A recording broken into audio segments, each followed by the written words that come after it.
સુરતના નાસિરનગર કથિત નકલી ડિમોલેશનનો મામલો. અસરગ્રસ્તોએ પોતાની વેદના ઠાલવી. તંત્ર અને બિલ્ડરના પાપે ગરીબ અને શ્રમજીવીઓ થતા ઘર વિહોણા. ડિમોલેશન વખતે પાલિકા અધિકારીઓની હાજરી છતાં ગોળ જવાબ. માસૂમ નાના બાળકો જોડે તંબુ બાંધીને ગરીબ પ્રજા રહેવા માટે મજબૂર બન્યા.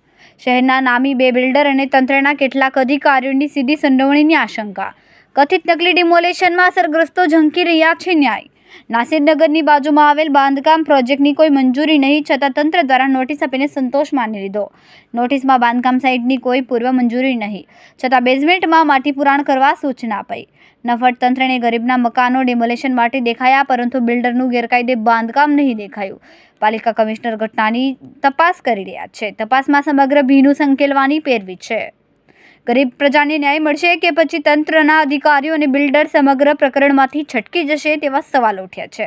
આપણા ધ્યાન પર આવી કે 30/5/2026 રોજ બાજુના બિલ્ડરના પ્રોજેક્ટને નોટિસ આપવામાં આવી. 30/5 એ દિવસ હતો કે જ્યારે અહીંયા સુરત મહાનગરપાલિકાના સેન્ટ્રલ ઝોન અને સુરત શહેર એસઓજી પોલીસના ડીસીપી રાજદીપસિંહ નકુમે પોતે જનરલ ડાયરની ભૂમિકા ભજવીને કાળો ફેર વર્તાવી અમાનવીય અત્યાચાર કરીને નાસિરનગરના 100 કરતા વધારે પરિવારોને એક જ ઝાટકે બુલડોઝર ફેરવીને ઘર વિહોણા કર્યા હતા.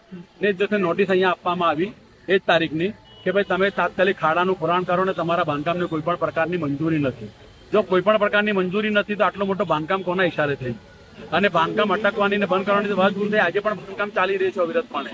જો આ બિલ્ડરનું બાંધકામ તમે અટકાવી નથી શકતા એનો મતલબ આ છે કે આ જે બિલ્ડર છે એ ભારતીય જનતા પાર્ટીનો ધંધાની બિલ્ડર હોઈ શકે, કાં તો ભારતીય જનતા પાર્ટીના ઉચ્ચ નેતાનો જમાઈ હોઈ શકે, કાં તો મનપામાં બેઠેલા ઉચ્ચ અધિકારીનો બનાવી હોઈ શકે.